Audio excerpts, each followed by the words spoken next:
Hello বন্ধুরা, বাণীর ব্লগে তোমাদের সকলকে স্বাগত। তোমরা সবাই কেমন আছো? আশা করছি তোমরা সবাই খুবই ভালো আছো, আর আমিও কিন্তু ভীষণ ভালো আছি। আজ সকাল থেকেই আকাশের খুব খারাপ অবস্থা বলতে বৃষ্টি হয়েই চলেছে, কিন্তু তারই মধ্যে আমি বেরিয়ে পড়লাম আমার গন্তব্যের দিকে।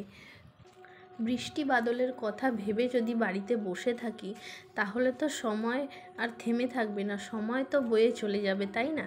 তাই জন্যই বৃষ্টি তো এখন রোজই হবে, বৃষ্টি রোদ সব হবে।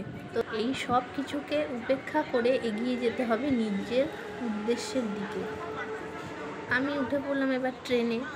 তো দেখো, ট্রেনে কিন্তু আজকে বৃষ্টির জন্য বেশি লোক ছিল না। এই সময় ট্রেনটাতে কিন্তু ভালোই ভিড় থাকে, কিন্তু আজ কিন্তু একদম বেশি লোক নেই।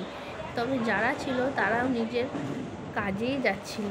দেখো বাইরেটা পুরো সবুজে সবুজে ভরা, শস্য শ্যামলা, কত সুন্দর লাগছে দেখতে, তাই না? তো বন্ধুরা, ভিডিওটা এই পর্যন্ত, হবে পরের ভিডিওতে। টাটা।